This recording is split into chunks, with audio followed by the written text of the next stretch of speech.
Good morning. I am Mark Samuel again. I am the Regional Director of MBE Services. Our President, Alvin Williams, is very, very good, but he can't be in two places at one time. So he called me off the bench, and I'm going to fill in for a second. So our next panel, of course, is going to be a panel discussion, and it's the attack on affirmative action. Our moderator is going to be Ms. Harriet Michelle, who's going to actually join us virtually.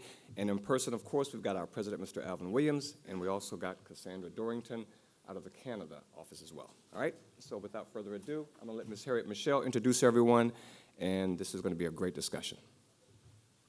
Good morning, everyone. I'm Harriet Michelle, the former or the retired president of NMSDC, and I am thrilled to be moderating this panel this morning. Let me quickly, we've got a lot to cover in 90 minutes, and so I'll dispense with a lot of niceties. Let me first introduce the panel, most of whom are online on video, whom you can see, and I'll introduce them in order of presentation. First is Anthony Robinson. Anthony is a lawyer who years ago worked with Congressman Perrin Mitchell as he focused on Black economic empowerment during his time in Congress. He and Tony together founded IMBELDEF, the Minority Business Education Legal Defense Fund, over 30 years ago. What you should know about IMBELDEF is that it's the premier advocacy and watchdog organization on behalf of the minority business community, and they have been our champions in Washington for all of those years. The next speaker after Anthony will be Sarah von der Lippe. Sarah is a DC lawyer in private practice, focusing primarily on programs to assist MBEs in the area of government contracting. She serves as a pro bono chief counsel of, notice I said pro bono, as a chief counsel for IMBELDEF. She's worked for numerous politicians, including Senators Kennedy and Kerry, and has worked on numerous civil and human rights causes. I'll say for Sarah, everybody should understand, Sarah has always been on our side and on the right side of causes that we support. Next is Cassandra Dorrington, who is on stage with you, who is my colleague and the president and CEO of the Canadian Aboriginal Minority Supplier Council in Canada, which was founded in 2004 as part of NMSDC's international expansion. What's important to know about Cassandra is she has taken a very strong and leading role in helping to expand supplier diversity councils across the world. She is one of the driving forces, and her perspective will be within the context of the Supplier Diversity Council, what can we do to to support affirmative action. And finally is Mr. Robert Dickerson, who's a longtime banker and a founder of the Black Business Resource Center, BBRC, in Birmingham, Alabama. And his bio says he spent a career trying to get money in the hands of the people.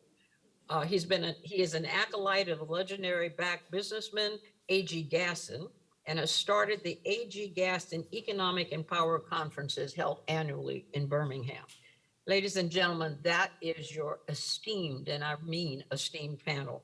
Before we start, is Alvin on stage yet? Because the way our screens are, I can't really see. Alvin, you there? Yes, I am. Barely, but glad to see you. Alvin, before we start, why don't you tell us why you feel it important to have this very discussion this morning? All right.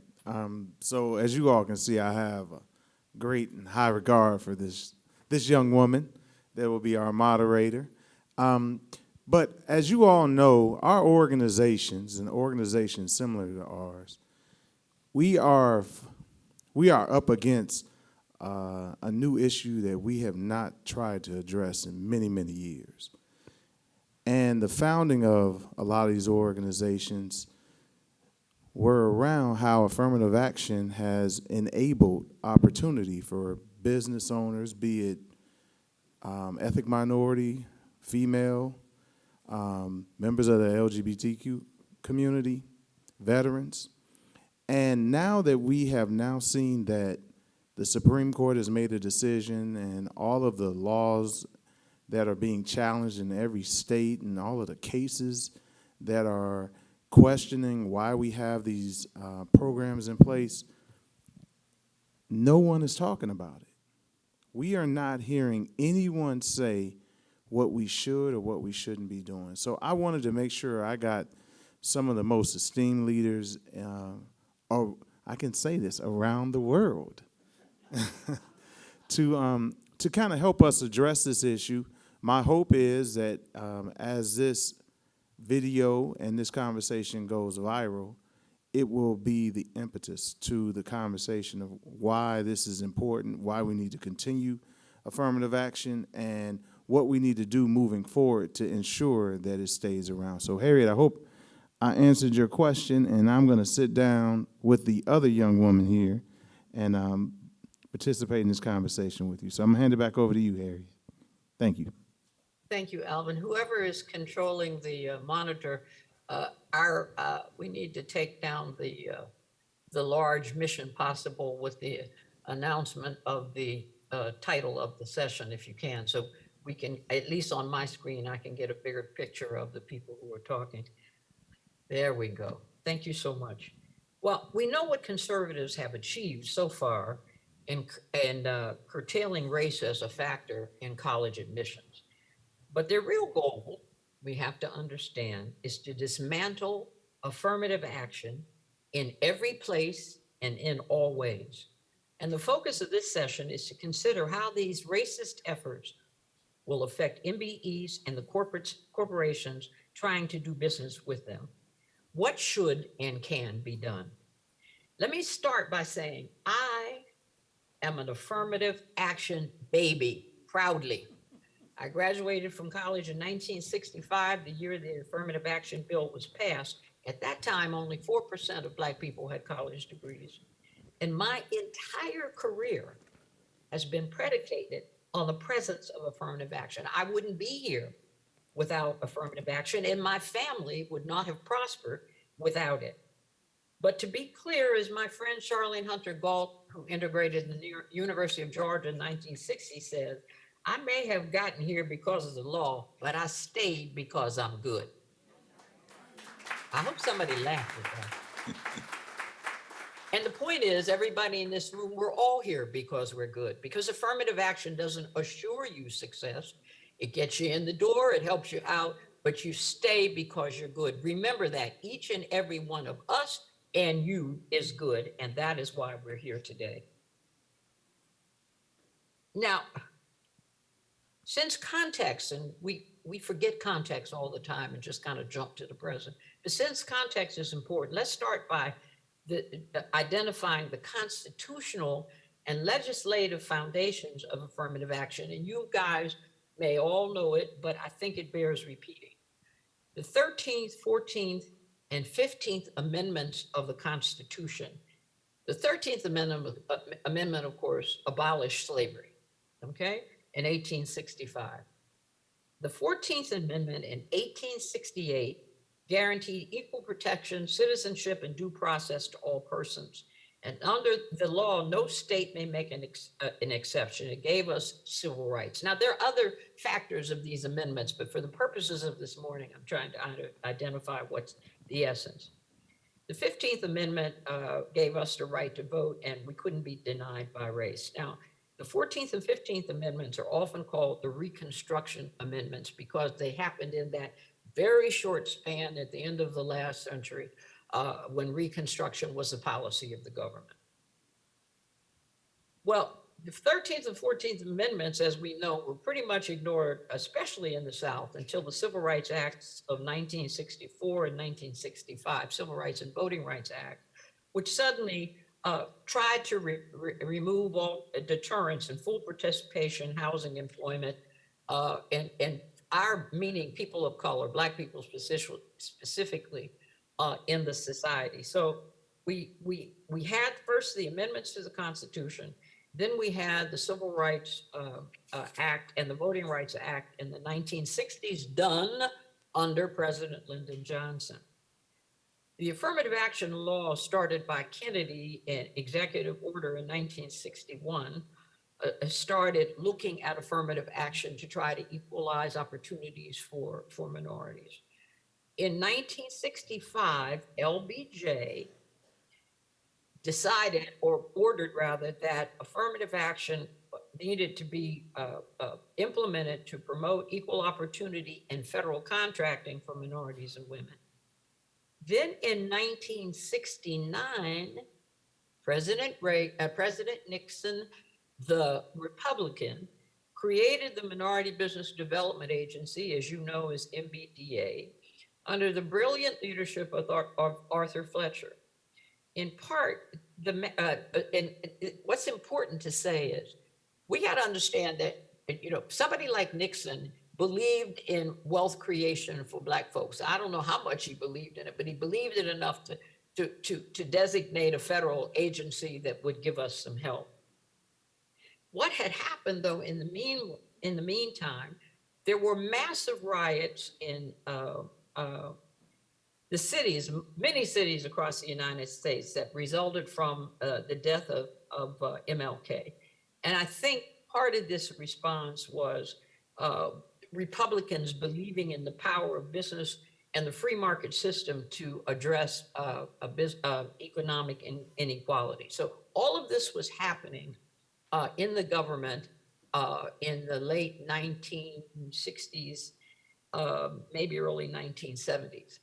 So the private sector, because of all this disruption, particularly economic disruption in cities, decided that they needed to have some sort of response. There had been an annual business opportunity day in Chicago for a couple of years, because Chicago was one of those cities that was hit very hard by riots. And so on the strength so they organized rather a business opportunity day with the support of the local corporate community. And on the strength of that activity and with knowledge of the federal government's developing interest in minority business, in 1972, Robert Stewart, who was the CEO of the National Can Company, pulled together like-minded corporations to form the National Minority Purchasing Council, which evolved into the National Minority Supplier Development Council. And its expansion, it started in Chicago, but its expansion to 30 cities around the country was in fact funded by MBDA. That's the history of the development of NMSDC. Now, make no mistake, affirmative action programs in all sectors have been vigorously opposed since their inception. They have never been fully accepted or recognized by those people who are still fighting the Civil War. Challenges and criticism had reached such a level that President Clinton in 1965 had to address it, because there was all this dissension about the government's affirmative action policies. And so Clinton decided he had to make a speech on the subject. And NMSDC played an important role at this juncture with the help of Tony and Sarah and Beldef and some others. Because of NMSDC's long and deep relationships with corporate America, we were able, in fact, to take a group of CEOs to the White House to talk with Clinton about their views, because they had been participating with us in NMSDC. What were their views about affirmative action?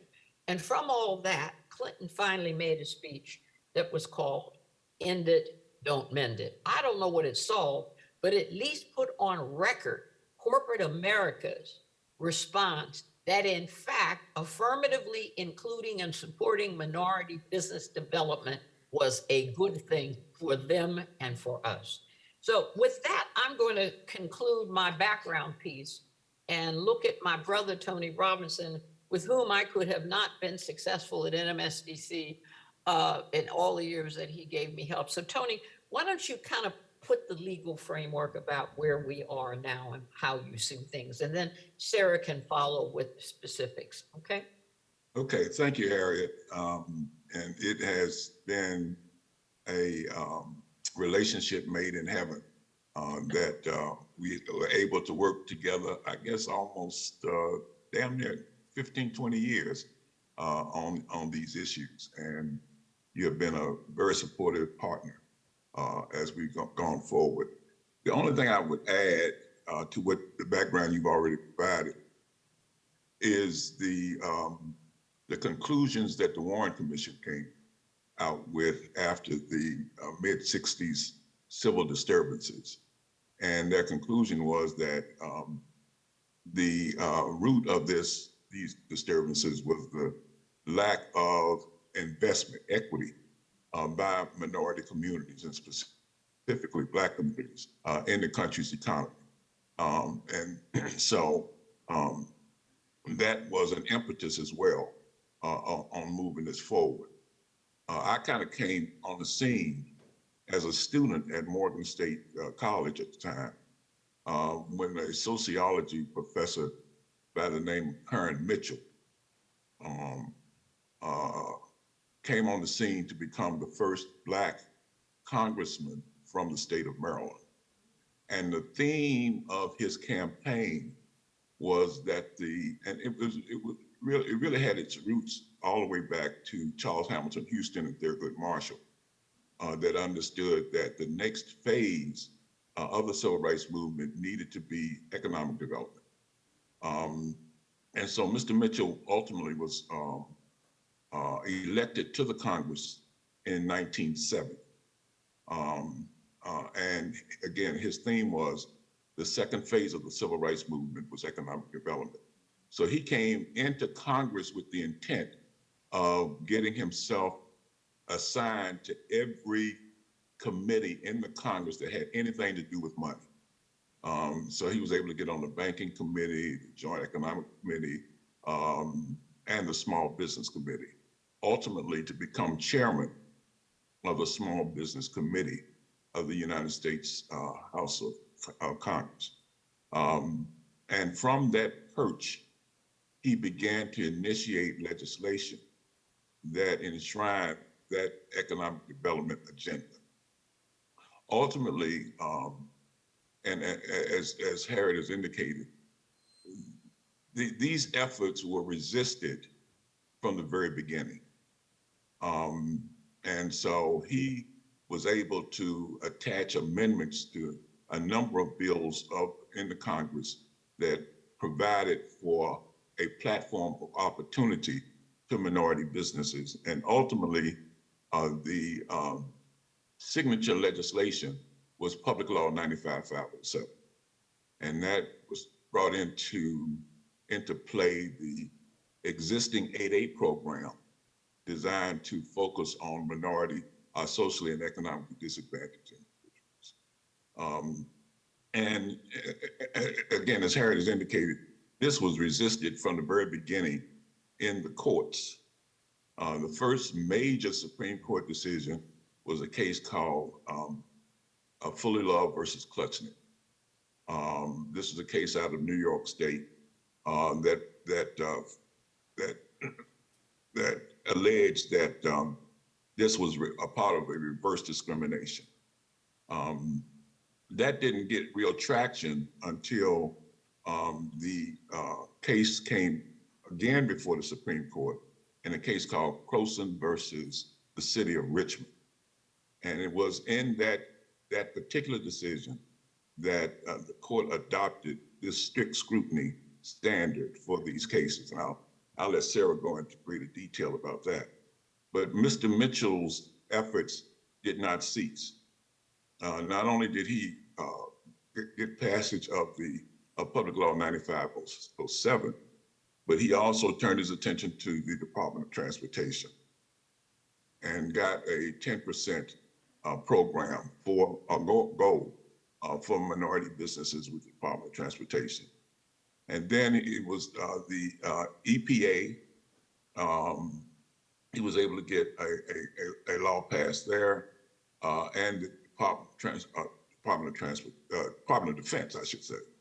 And let me quickly add that Mr. Mitchell didn't do this on his own. There were other members of the Congressional Black Caucus that he teamed with in order to get these particular legislative accomplishments.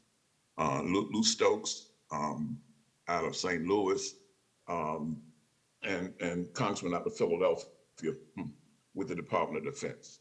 And so those were the legislative achievements that they were able to get accomplished. But again, every step of the way, these programs were challenged in the courts. And Mr. Mitchell founded in BelDef because he said there needed to be a legal advocate on behalf of minority business programs. These challenges were not initially embraced by the existing civil rights community. So Mr. Mitchell said, well, I'm going to create my own Justice Department for the defense of these programs. And thus he founded in BelDef. And the first case in that regard was in reference to the 8A program. And he sued SBA. Then I came on the scene, and well, the rest is history. But I'll turn it over to Sarah at this point to not make you all many lawyers, but she will give a constitutional perspective on the challenges of these cases, the legal challenges of these cases. Sarah? Thank you, Tony, and thank you to all of my fellow panelists, and mostly thanks to y'all out there for listening. I just want to say I'm an affirmative action baby too, and I graduated from college 20 years after Harriet did, and I know that part of the way I got to college was through affirmative action. And let's just be clear in this room, the people who benefited the most from affirmative action are white women, like me. The program wasn't started necessarily for us, but we're the ones who benefited the most. And now that it's just starting to help people of color, they're trying to tear it all down. So I think that's something to think about. I'm afraid I've got bad news. I'm not here with good news today, and I'm going to be a downer. I don't like that, but sorry, that's what it is. So I'm going to talk to you about 3 different subjects today. The first is I'm going to talk to you about some of the cases that are currently pending, the lawsuits that are pending that are attempting to essentially destroy much of what Harriet and Tony talked to you about that were the efforts up to this point to help minority-owned businesses.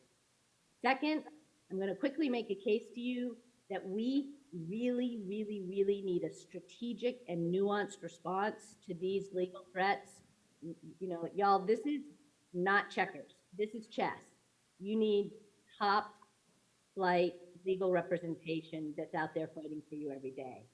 And finally, I'm going to make another potentially unpopular point, which is we need you, and unfortunately what we need you to do is talk about discrimination. We need to hear your story.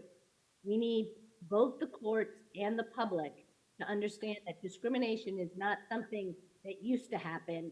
It's something that's happening now, and we have to fight it.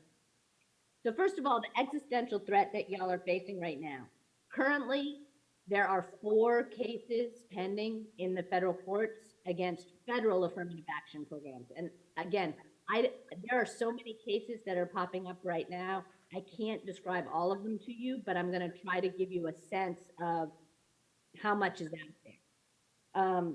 The first case, and arguably the most important and most dangerous case that's out there right now, is a case called Ultima versus the Small Business Administration. In this case, a woman-owned company sued the SBA and the Department of Agriculture, saying that she'd been injured by the 8A program. Just a note, it's important that you tie this back, right? So Tony just explained that Mr. Mitchell passed the legislation that started the 8A program. In BelDef, which both Tony and I work for pro bono, was founded essentially to protect these programs. And that's what they're coming after right now.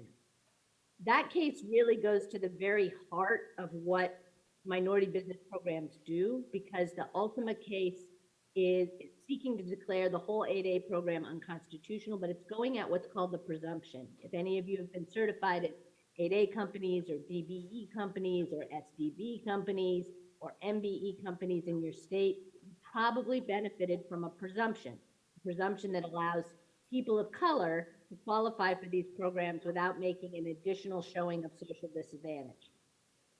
Key thing to know, the court has already enjoined the presumption in the 8A program in the Ultima case. There's a hearing coming up at the end of August that will make that a final decision, but SBA has already started changing the rules on how people qualify for the 8A program. Second case ties back into what Tony and Ms. Michelle were talking about, which is a case against the MBDA, all right? So this case is called Newsyard versus the Minority Business Development Agency. In that case, the plaintiffs are seeking to declare the entire agency. Please hear me. They're seeking to declare a federal agency unconstitutional, the whole MBDA, simply because it provides targeted assistance to minority-owned companies. Again, in that case, there's already an injunction. 3 business service centers that provide assistance to minority-owned companies have been enjoined. In the third case, this case is against the DBE program, so the Department of Transportation's program. In that case, which is against the Secretary of the Pennsylvania Department of Transportation and against the U.S. Department of Transportation, again, it's about a white woman-owned company. In this case, she was denied certification. And she was denied certification because she was getting a lot of assistance from a majority company. And they're claiming that she shouldn't be denied certification because if it weren't for the DBE program, it wouldn't matter if she was being helped by a white male-owned company. This goes to the heart of what is an independent business, right? Who are we competing against here? And it's critical to understand that. The fourth case, which I'm not going to go into detail about, is another case about the 8A program and another case that goes to certification. So every one of these cases represents an existential threat to all of us, right? That these cases potentially start an avalanche, which strikes down any program, public or private, that provides assistance to minority business enterprise, okay? And not just goal programs, not just contract assistance, but even just business development programs. That's what's at issue in the Newsyard case, the MBDA case. They're just trying to attack programs that even provide legislative support or economic support, helping you find out how to get in touch with Bob Dickerson so you can get a loan without being discriminated against. And those cases have also already started. There's a case in Massachusetts and a case in a county in Texas going after business development grants. In one case, just regular business development grants, and in another case, COVID-related assistance. And then finally, they're not waiting until they win the government cases. They're also already attacking the private sector. So for anyone in the room who's falling asleep thinking this doesn't apply to me because I don't do government contracting, I've got my private sector contracts, wake up. This does apply to me. They've already, for instance, filed suit against Amazon for the, sorry Amazon, but fairly small support that Amazon gives Black-owned businesses, and they're attacking Amazon for that. They've gone after Pfizer, the pharmaceutical corporation, for fellowships that Pfizer offers to potential minority businesses, but also minorities who just want to do, minority students who want to do fellowships with Pfizer. I've only touched the surface of the cases that are out there right now, but that should give you a sense. They're coming at us in every single direction. All of this is deadly serious, and you should know that, and now I come to my second point, we have to have an incredibly nuanced and strategic response to this. There's often a sense that, I don't know, just appeal, right? Appeal the case. That shows that we're fighting. But in some of these cases, appeal might not be the right answer. And so we need to be thinking carefully about whether some of these cases should be settled, whether some of these cases should not be appealed, whether there's a way to revise programs. And we need both the administration in Washington, but also administrations in every state and local area to be making strategic decisions about this on your behalf. So what we're fighting for is the good of minority businesses and not some other extraneous issue or some weird desire to show that they're fighting by appealing, even if the best thing for MBEs is not to appeal in that case. The other thing I want you to know is, and BELDEF needs your support.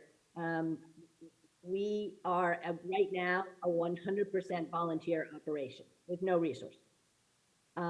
So if you want us to fight for you, we can't do it with nothing. You should know that on the other side, the white guys are pouring money into this fight. They see their economic dominance as threatened by you, and they're coming after every one of these programs that just gives you a fighting chance. We all know that there is not an MBE program out there or a grant program out there that actually erases the damage done by discrimination, the disadvantage that all of you face. There just isn't. I'm sorry, but I wish I could say that these programs were so good that they actually leveled the playing field. I've stopped using the term leveling the playing field because there's nothing out there that levels the playing field. All these programs do is give you a fighting chance. And the conservative legal foundations and white business organizations are coming after all of it. They are pouring money into this. We need the same commitment of resources on our side.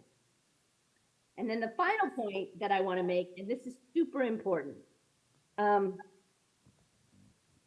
on the legal side and on the public opinion side, there is a need for all of you to be willing to talk about discrimination. Now, I know this is hard, especially when we're doing business development work. We often want to talk about how much money we've invested in minority business, how many contracts they've gotten, the total dollars flowing to minority business. And that is good news, right? It's okay to talk about that, but it's not okay to talk about it if we don't talk about the other side. We have to talk about discrimination. The legal standard for evaluating these cases requires us to show that there is current, active, intentional discrimination against minority businesses or the present day effects of intentional discrimination. Statistics can't show that. Statistics can show a lot, but it can't show your personal stories. Now, I want to be really clear. I've been doing this for almost 30 years. I get it. This stuff is not fun to talk about. It's not just not fun, it's humiliating. You know, everyone in this room is a proud, successful business owner, and you fought hard to get where you are, and you don't want to talk about the most humiliating experiences in your life. I get it. I don't like talking about gender discrimination when it happens to me. It's not fun. But if we don't talk about it, we don't have a chance. Every court that examines one of these cases is going to be looking for examples of actual intentional discrimination against real live businesses and business owners. If we don't have that evidence, we will lose and the programs will be struck down. But perhaps more importantly, if we don't have that evidence, the public won't understand why these programs are necessary. We cannot maintain these programs with Black votes alone. Sorry, we can't. The public needs to understand that these programs go to the heart of fairness. And if we don't tell our stories, if we don't explain what's happened and the type of disadvantage we face, then the public won't understand why these programs are necessary either. So I've told you about the cases, existential threat. I'm not joking. It could all go up in flames tomorrow. I've explained to you that we need a top-notch legal organization fighting for you that's doing it strategically, that's not just running to court to appeal every case that comes up, but it's thinking about nuanced responses to these cases. And third, I've explained we can't do it. Even if you guys in that room today pulled out $100 million and said, Tony, Sarah, go hire enough lawyers and get this done, we wouldn't be able to do it without you. We have to have your participation and your stories. And on that point, I'll just say I'm sorry. You shouldn't have to talk about the most humiliating experiences in your life. You shouldn't. You shouldn't have to talk about it. You shouldn't have to parade it in public, period. but we do. And if we don't make sure that we balance the happy news of how much money is going to minority businesses with the unhappy news of how much more money should go and how devastating the experience of discrimination is, we will lose every one of these programs in short order. So I'm sorry to be a downer. I love being an upper. So hopefully at some point I'll get to be on a panel where I get to bring good news. But for today, that's the news I've got. Thanks for listening. I think Cassandra is next. So I think, thank goodness she's on stage and we can all mute and hopefully we won't echo.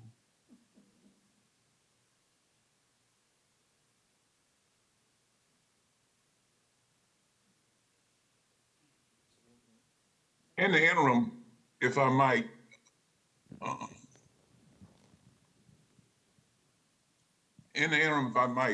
just illustrate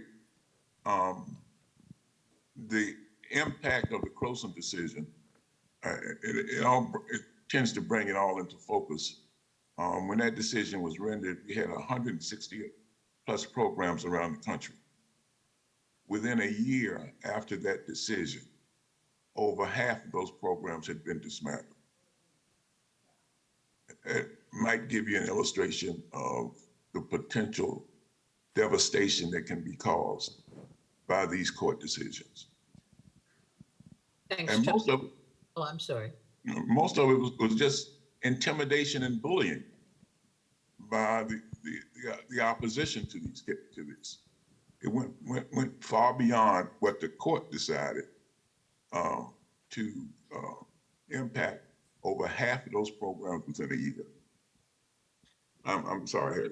No, that's okay. We, Cassandra is coming on now. Yep, Cassandra's here. And she's of course in Canada where the affirmative action, anti-affirmative action activity is not nearly as virulent. But she's working with corporations that are still in the game, at least so far. So can you bring any good news, Cassandra? Oh, dear Lord. I have never been known for being the good news bearer, but I'll try today. Okay, let me put this. First of all, the history is so vitally important, so thank you very much for sharing. What sets the tone for us is that we didn't achieve this overnight. This took a lot of time, and a lot of effort, and a lot of strategy to get there.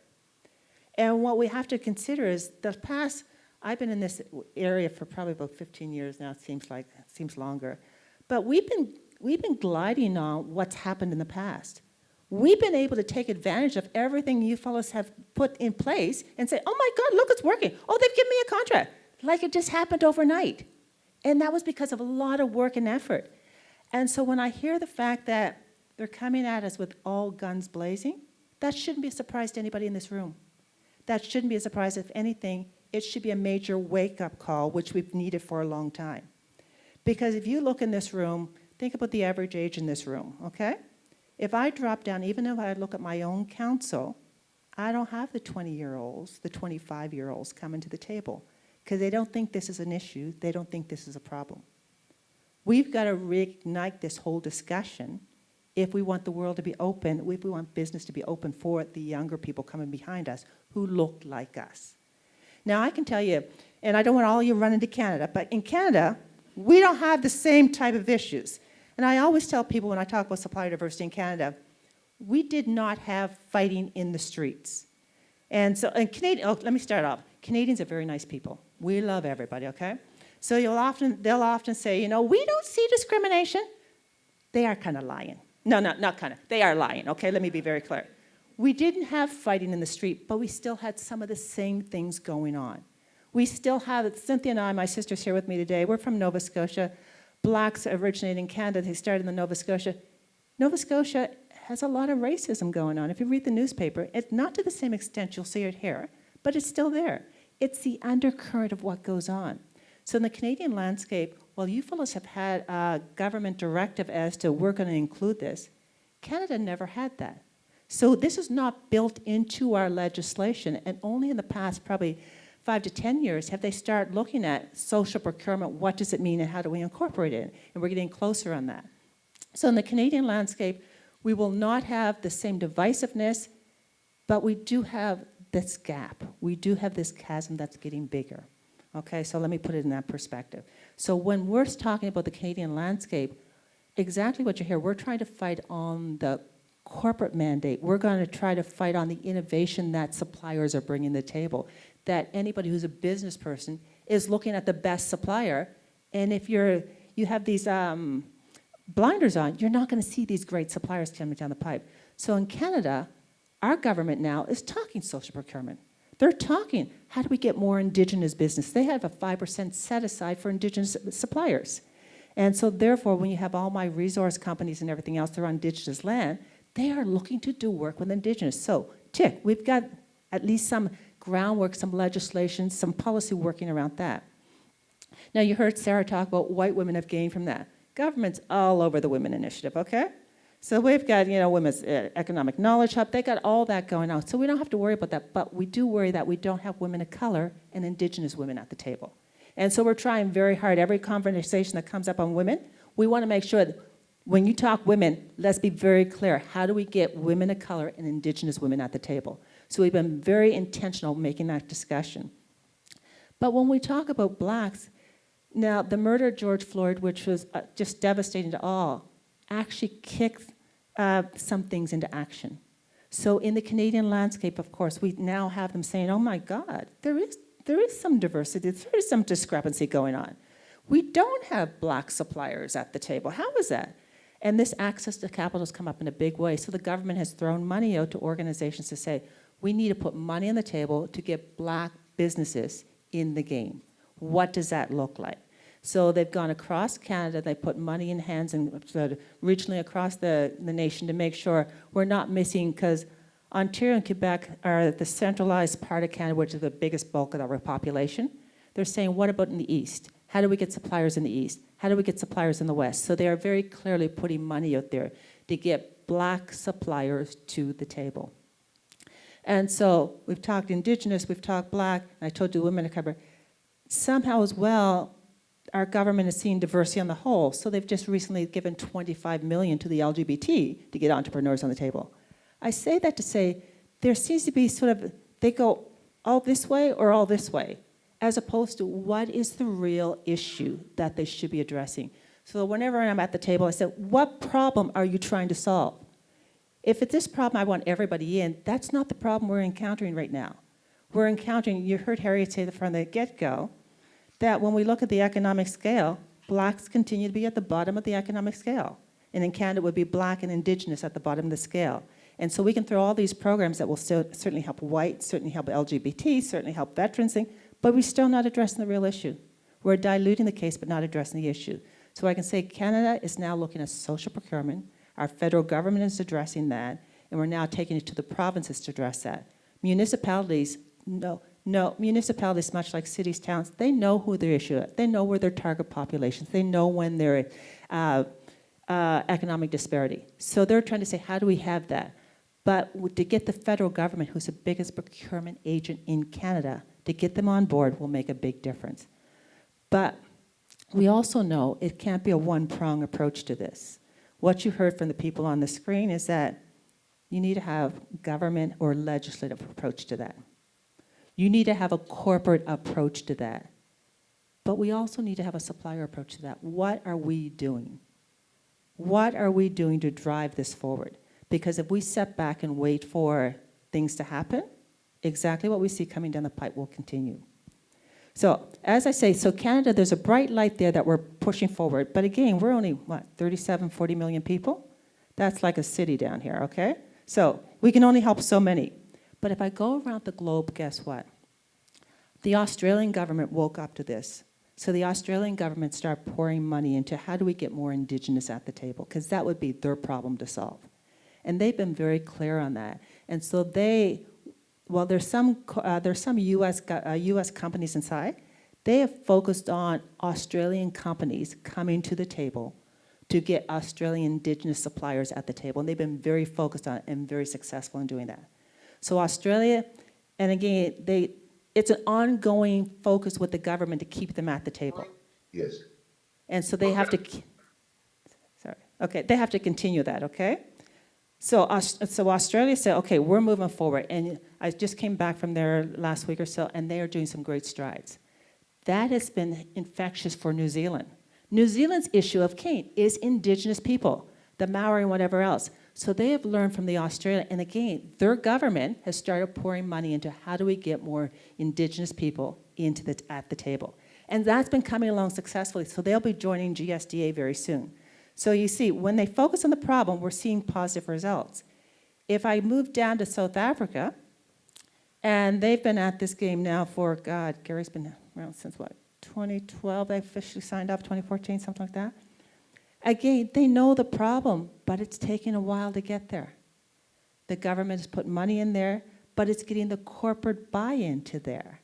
And so therefore, and it's building the capacity, because again, you don't just open the door and say open for business. How do you build capacity in black businesses so they're able to compete? What does that look like? And so that's the issue they've been trying to drive and trying to push forward.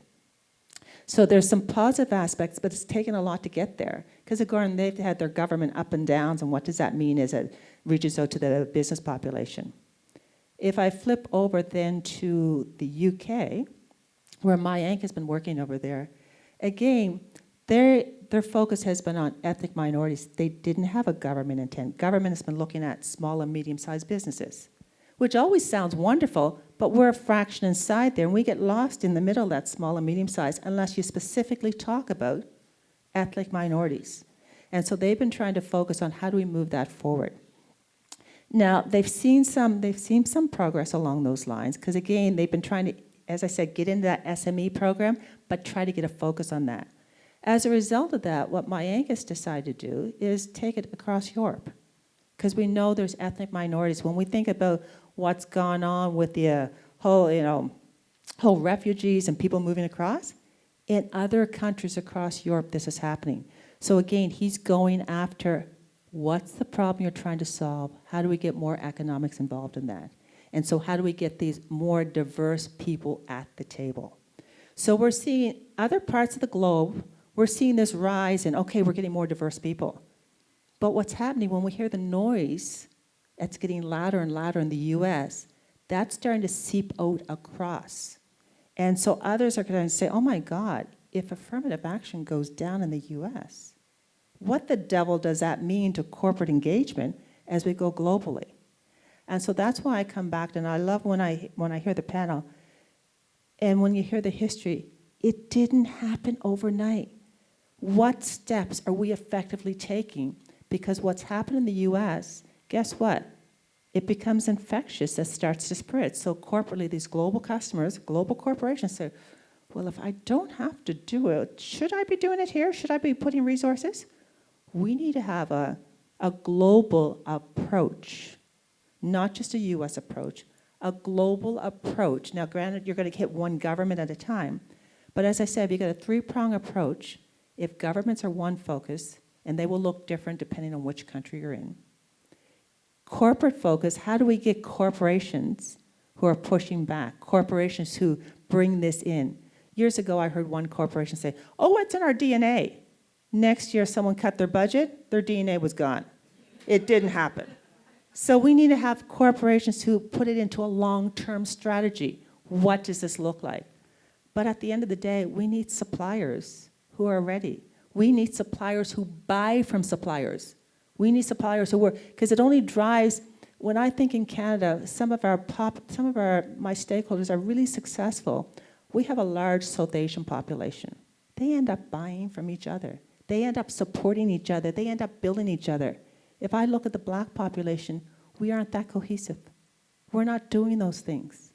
And as a result of that, we're shooting ourselves in the foot as we're not pulling that together. And so I think there needs to be, there needs to be a very intentional strategy, because this attack is coming, it's coming fast. There needs to be a very intentional strategy globally. There needs to be a focus in the US, what are you doing?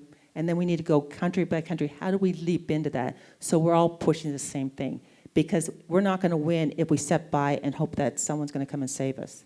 It's just not gonna work. So that's not the good news you asked me for, but that's the real news that's going on.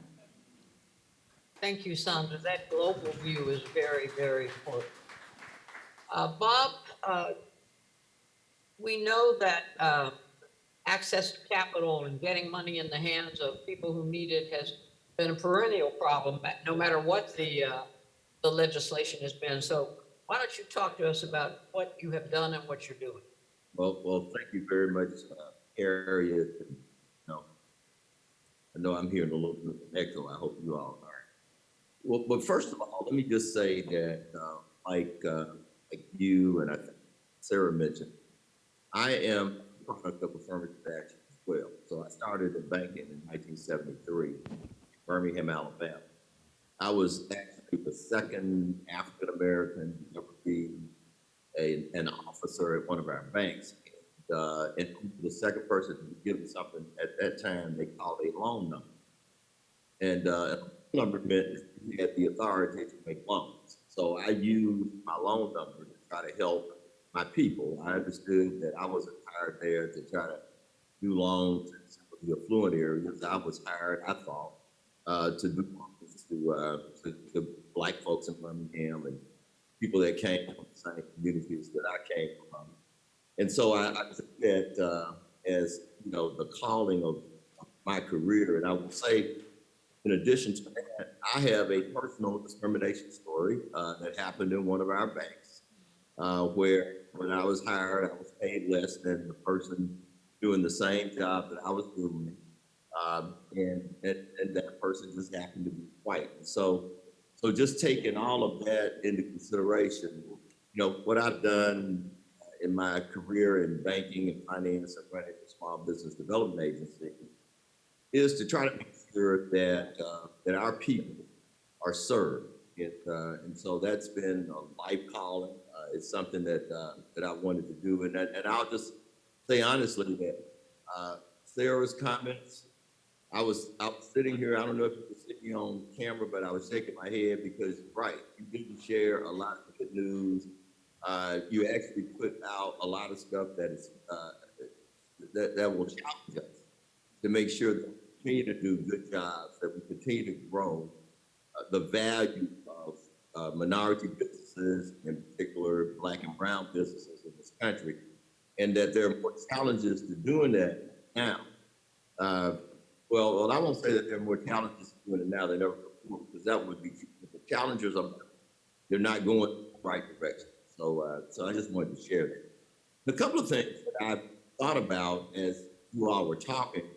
One, coming out of banking, I have paid particular attention to the Community Reinvestment Act, CRA. We know CRA, unlike some of the other initiatives, is a law. It's a law that says that banks will provide their products and services to low and moderate income communities, people regardless of their race or color, and actually has an emphasis on providing services, loans, and investments to small minority and businesses owned by people of color.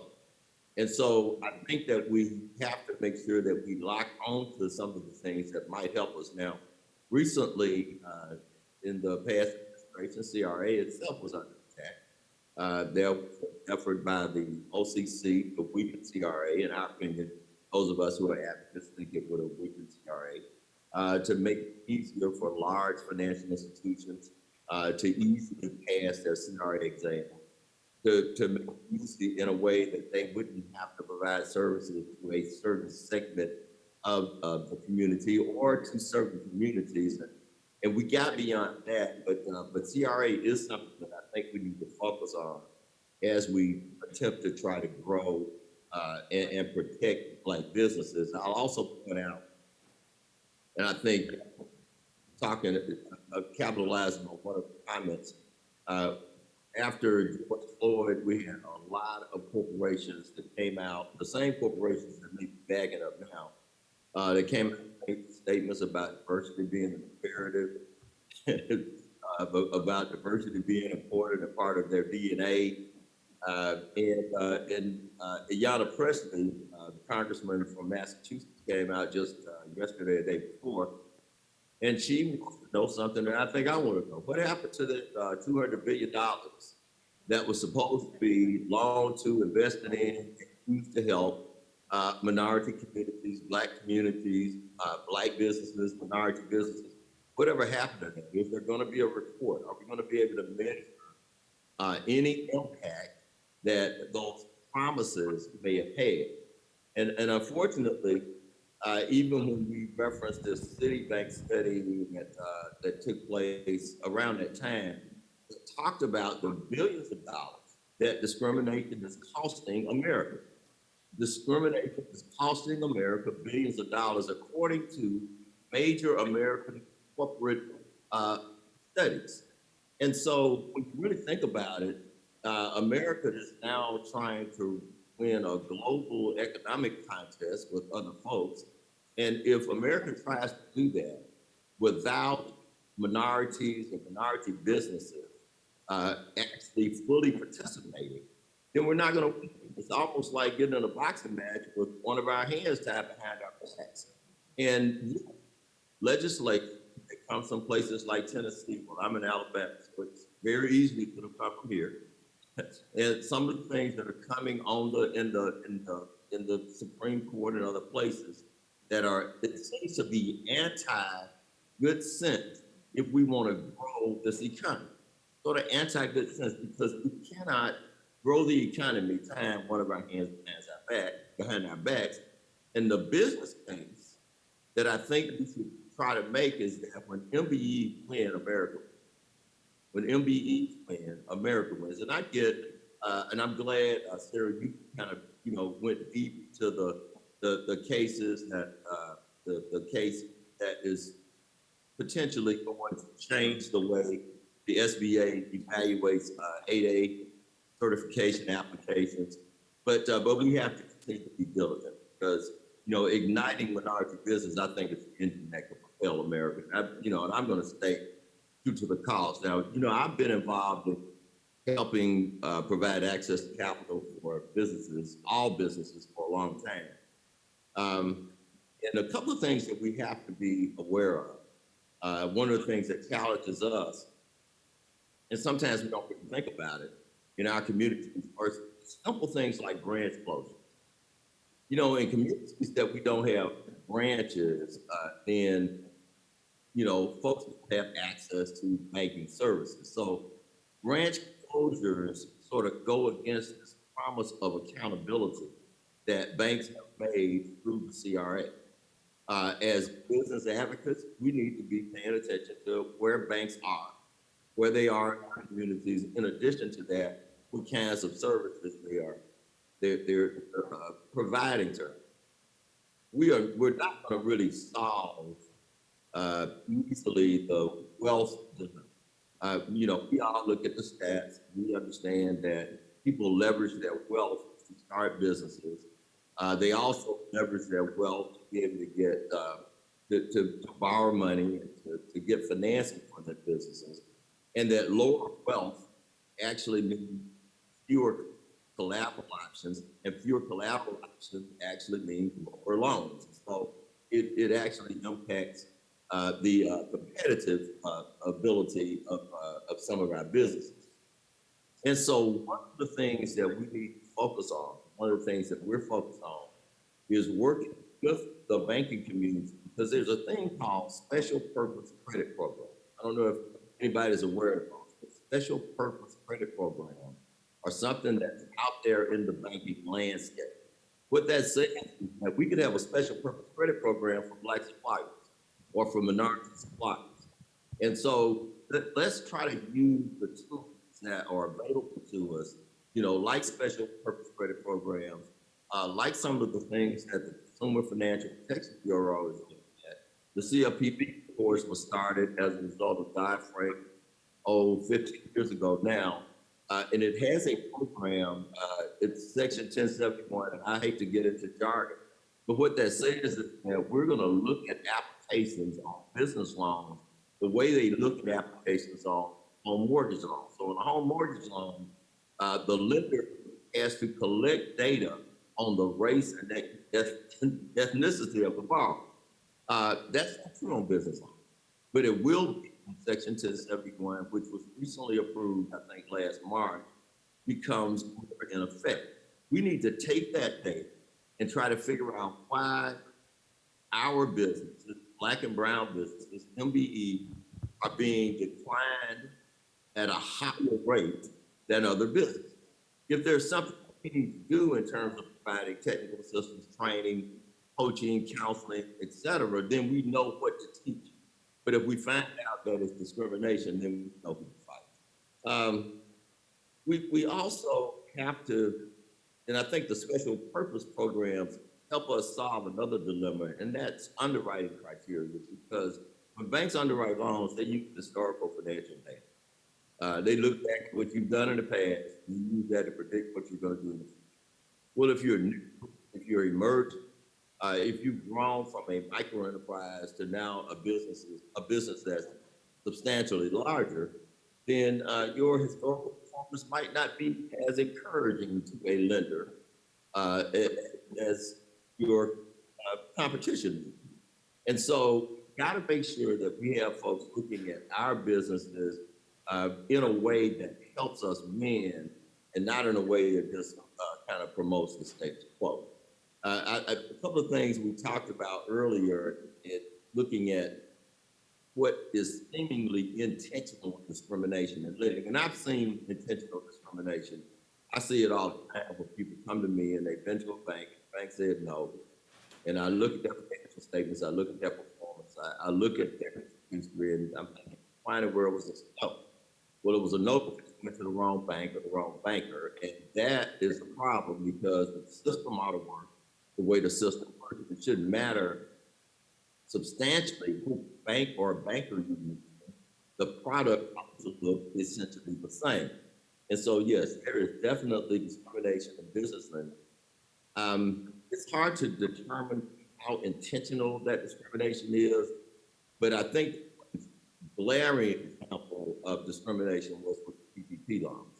So we all know the story when COVID hit, businesses that had employees were eligible for PPP loans, and that the first round of PPP loans went to a major company that were already friends with the bank. The freedom of information, that was a FOIA request for the information on who got those SBA loans. And I actually looked at it, and there were pages and pages and pages of loans that were $10 million. Now, keep in mind, PPP was supposed to support your business for about 8 weeks.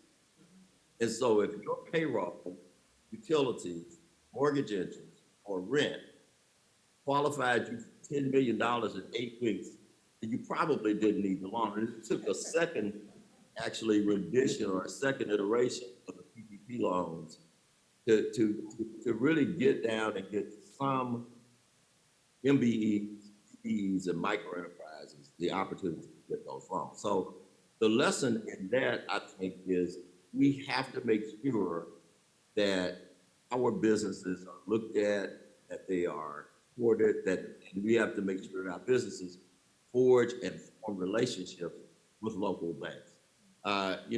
There are threats to our businesses. Harriet, I'll just talk a bit about this access before I stop. And what I would say is I really want us to change our vernacular around access to money. And I want to unpack money because I want to separate money from loans or debt, capital. So quite often when we say we want to do access to capital, what we really mean is business loan. And in the purest sense of the word, capital is not a loan. Capital is money that sits in a business and fuels growth. A loan facilitates an activity. And so I just want to separate that. That's been a personal pet peeve of mine for a couple of years, to want to just separate that in our vernacular, that when we're talking about access to capital, which we truly need for BE capital, but we need capital that is really capital. We need capital we need capital that fuels growth. We don't need capital or a loan necessarily that 90 days later or 30 days later, we have to start paying it back. And so I want to separate that. And so then I'll just end with this. So we need both. We need facilities that truly provide capital, especially to businesses that are in growing fields, businesses that are members of the various councils need capital. They need real capital. But we also have to unlock the opportunity to have debt. We need more banks that are sensitive to the needs of MBEs, DBEs, micro enterprise that will provide them debt, whether it's through a special purpose program or not. And we need to engage the SBK's other programs, a 7A program, which guarantees loans, and a 504 program, which participates in lending with small businesses. So we're on the ground floor. We're one of those organizations that's, working in a community and in a state, working with small businesses. We've got hundreds of clients ourselves, loan portfolio that probably has about 300 loan accounts in it. And so we're working every day to try to make it happen for our businesses. Uphill struggle. And I'll say again that some of the information that I've heard this morning is not necessarily discouraging, but it lets us know that we have more work. Thank you, Bob. Thank you, panel. I'm very proud of us because we actually have, with so much to consider and to say, we've made it possible for there to be about 20 minutes, 25 minutes of Q's and A's. I don't know how you're going to handle it there. We have a mic. But, okay, if someone, there was a lot of ground covered this morning. If someone in the audience has a question, and I'm going to leave a few minutes at the end to make my final comment. But, okay? Hey, Harriet, looks like, man, this is so weird. So it looks like Sarah has raised her hand to comment about something. Promise it's quick. I just want to say in response to Bob, I told you there were too many cases for me to talk about, but he's so right about the need for minority businesses to be able to access capital. And one of the lawsuits currently pending is against the venture capital program for Black women in Atlanta. So understand, they're coming at us from every direction. Sorry, I promised it was quick. The fearless, I don't guess we can call names, but yeah, I'm aware of the fearless fund being sued, and they've done such great work. So that's actually changed. You're back in control, Harriet. You're back in control, so. Well, I can't see a hand, so if there's another question. So we're gonna open it up for the audience. We do have a question coming to you, Harriet, and the mic's coming Right from behind you, behind. Coach. It's so great to see you. So, my name is Collis Temple. I am CEO and president, majority owner of a utility company that builds electrical substations. And so I'm on the Board of Regents here in Louisiana. And so we literally had this conversation yesterday about, that's the direct hit that oversees all of higher education in Louisiana.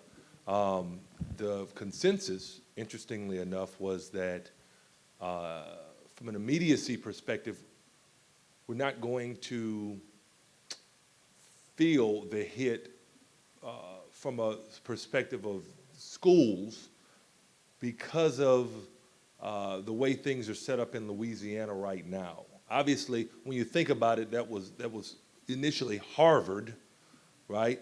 And the consensus from a higher education perspective is that Harvard, well, we already know Harvard is legitimately a more elite institution, right? But the consensus is that higher education in general is more of an elitist thing when we know that that's not truly the case. So from a perspective of what Sarah was saying, having a more a strategic plan, do you have an idea, Sarah, of, because it sounded like you were saying the domino effect is coming. It's already started. They already started knocking the dominoes down. So do you have an idea of what the strategic plan would be? Obviously, it's probably, coalescing political relationships, obviously business relationships, the financial relationships, but maybe having a more strategic idea and then using the forums and the conferences that we have to push that out and having some type of mechanism to try and follow up and see what type of progress is taking place or not taking place. Thank you.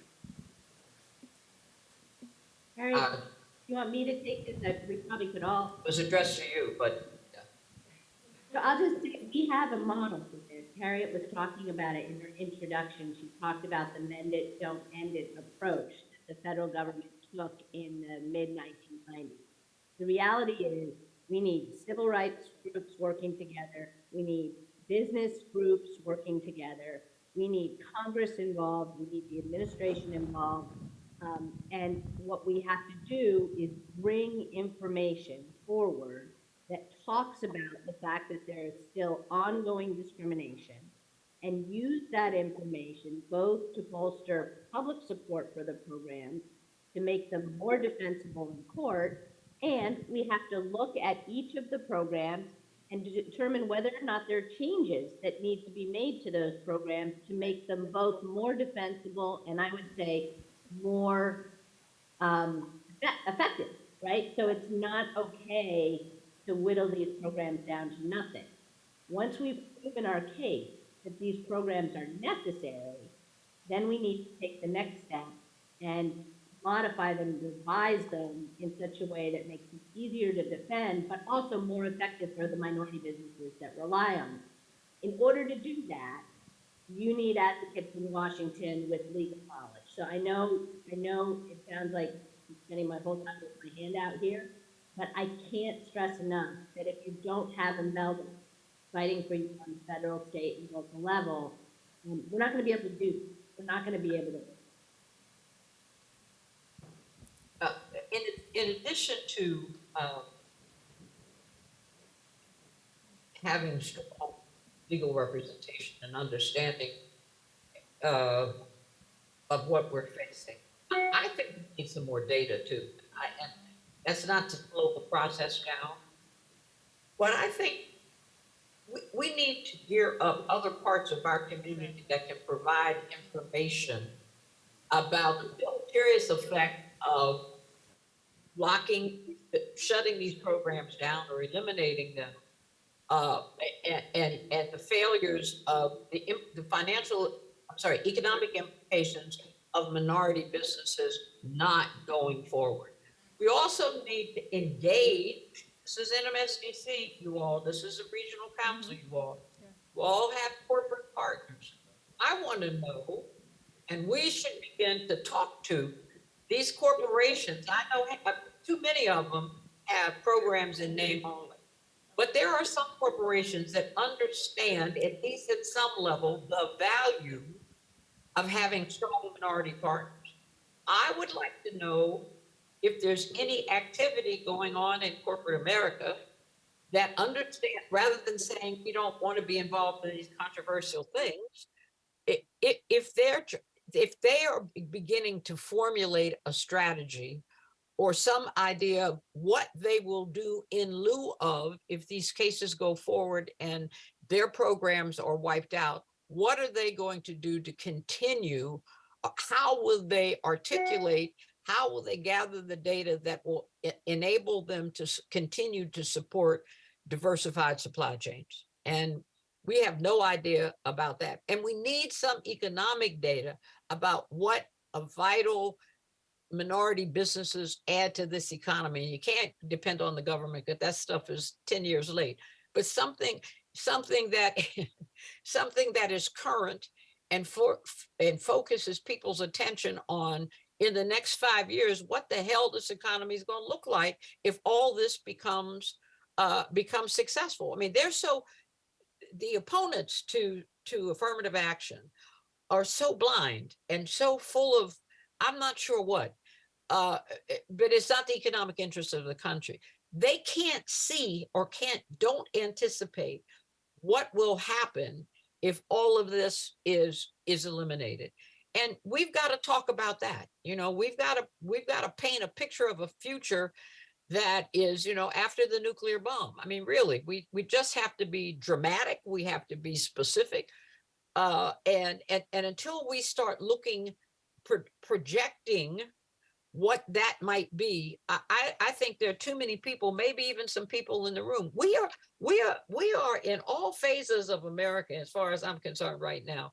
We are not understanding what time it is. There is nobody in that room. I don't care if they're an MBE, a corporate representative, a non-for-profit, white, black, blue, or purple, that is not going to be impacted by what is going on right now. And each of you better figure out quick and in a hurry, A, how that's going to impact you, and B, what can you plug into to move this needle forward to keep it from happening.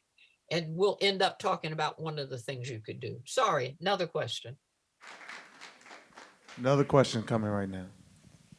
Hi, my name is Nancy Swartout, and I work for ExxonMobil. And I guess what I would like to suggest is maybe part of the strategy is for the corporations and the panelists, Sarah, talking to the industry associations. Because instead of, you know, it's difficult to get to every single individual company, but if you're working through industry associations, they already have lobbyists that are very effective at lobbying for the interest of that industry. And so collectively, if we can get to those industry associations, we may be able to have some influence at a broader, maybe more efficient manner than trying to talk to individual companies and trying to get them to step out. I think they're a lot more willing to support an industry approach versus saying my individual company believes this. Just offering an idea. Solid idea. Another question. One of the things I want to insert, one of the things we demand from corporations is the result of the pledges made on the heels of the George Floyd murder, when the Business Roundtable actually asked individual corporations for individual pledges as to what they were going to do economically to help ameliorate some of the things in minority communities. It's online, there's pledges, they're very specific. There's no follow-up. It's 2 years, 3 years into this. We need to ask corporations, if you pledged $1 billion to assist minority businesses, what have you done? What are the results? We need to know the results of that. I think what you were saying, Harriet, was kind of what I was getting ready to say. I think also asking the corporate members to control that narrative and communicate and stand firm on what their beliefs are, so people can't put a spin on it and say, oh, Chevron doesn't really operate that way. But no, say, no, yes, we do operate that way, and we stand firm on this, because we see it now when you look at DeSantis and Disney. I mean, Disney was like, no, we're not playing with you. You thought we were going to play with you. We're not playing with you, and we're not backing down. So I think also asking corporate members to stand firm on their beliefs and don't allow other people to put a spin on what they're doing for us. Thank you. Absolutely. Another question? But these are all great things. We don't have anybody actually leading the charge. One of the biggest issues is everybody throws something out and they're waiting for someone else to do something. If nothing else out of this, you need someone to stand up and say, count me in, I will start. And then you'll have other people follow. But other than that, everyone's waiting for someone to find a lobbyist. I love your fact for Indian Association, but someone's got to lead the charge. And granted, and the gentleman talked about education. It's in all the realms. We're here to talk about economics right now. So yes, there's going to have to be someone dealing with the education side, someone dealing with some of the other. But we need someone to step up and say, okay, count me in. I will be the one to take this whole. Because other than that, we'll have a great discussion. And tomorrow, we'll have another great discussion. I'm glad you said that, but this is the strength of NMS, was the strength of NMSDC as a corporate organization. Okay, it is more than appropriate and some of these other advocacy groups. I don't know them as well as I knew NMSDC, but it is proper to ask your corporate supporters, your corporate backers, to begin to develop an agenda or a voice or a point of view that shows some cohesion in leadership. I agree with you. You can't do it council by council. This is something NMSDC is absolutely designed to do. I put it at their feet. I'm no longer part of NMSDC. It's a challenge. Could I also offer an organization that I'm affiliated with, the National Community Reinvestment Coalition, in NCRC. I'm a board member, former board chair of NCRC. NCRC, while it typically has worked in the CRA realm and has a lot of members that are in affordable housing, housing and other developers, has a burgeoning small business really footprint. And so the collaboration, of course, between NMSDC and an NCRC and maybe some other national groups could be good. I do agree that we have to be proactive and find a way to not just complain about the problem, but to actually, suggest solutions and suggest them with some force, as much force as we can. Let me speak up for MBLDF because we were designed to be the legal advocate Right. on behalf of minority businesses. And one of the reasons why we are in the process of reactivating the organization is an understanding that it requires an institutional network of organizations in order to move this agenda forward. But as it relates to the legal advocacy, and BELDEF holds itself out to be that platform from which that takes place.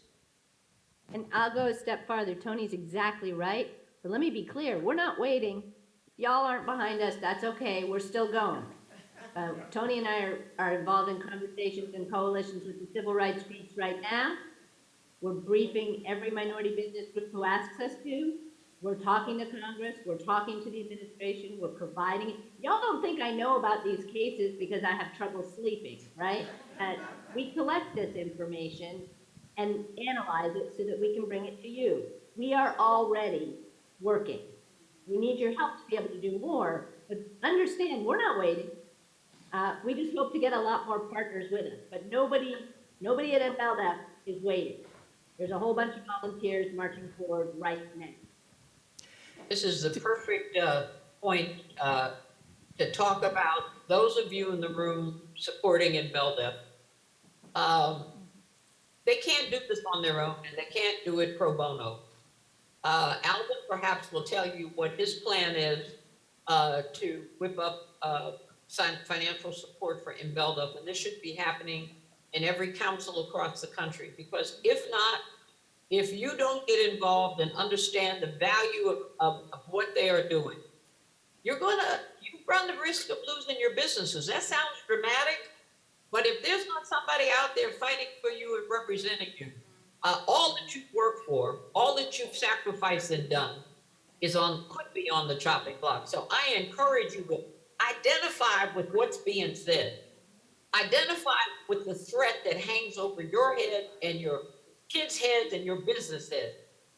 Support InBelDef. Now, Alvin, talk to them about what you plan to do.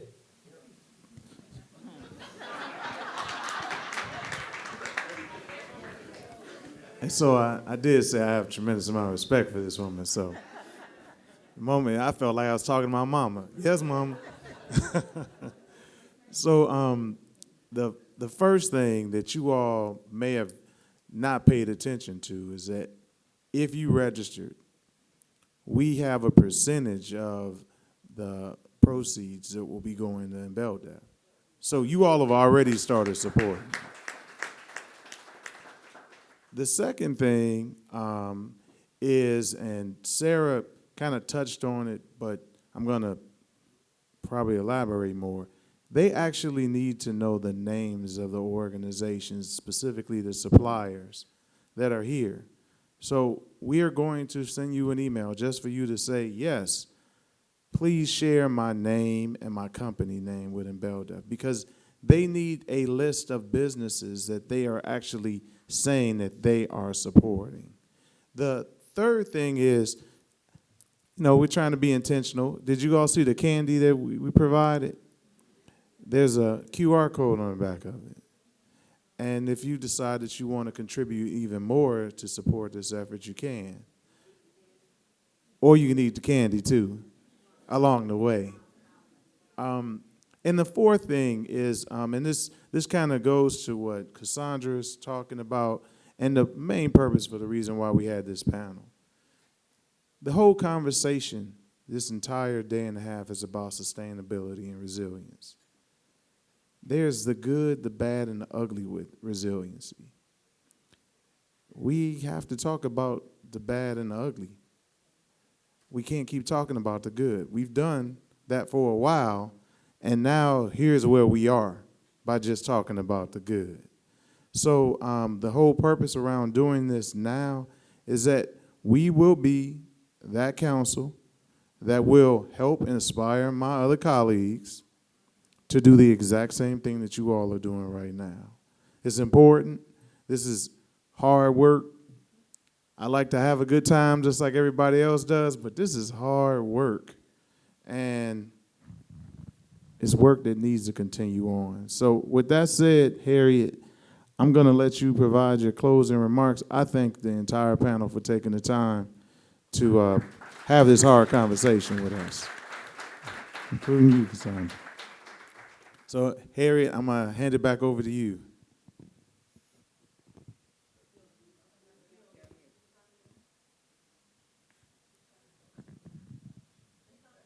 I said, I'm very impressed, Alvin, that you managed to stay on time. We have a hard time doing that sometimes. The panelists have laid out, I think, the history and the magnitude of the problem. You heard various aspects. You heard it from an international perspective. You heard from a financial perspective of someone who continues to try to get resources into the hands of businesses like yours. What we all think, I think we all agree, is there needs to be, in addition to Embeldev, because they've got their agenda, they know which way they're going, and they've asked you to respond in a couple of ways. One, by being very specific about instances of discrimination. Two, by financial support, by putting some skin in the game, because guess what? You will be skinned if we are not successful. But we also need another platform, maybe not platform, but agenda that takes all of this energy of all of these advocacy organizations and figures out how we proceed in representing ourselves and enlisting as many allies as we can, like Embelda, to fight this fight. The challenge is there. Who's with us is the question. First, what are you willing to do yourself to save yourself and your business? Number two, who are our natural allies that we should be joining with to make this fight as strong as possible? And it may sound dramatic, but this is life and death, euphemistically. We're either going to survive or we're going to die, because the people who oppose us are willing to fight to the death, and we got to be willing to fight back the same way. Thank you all. Thank you. Thank you, sir. Thank you, Alvin. Thank you very much. You all take care.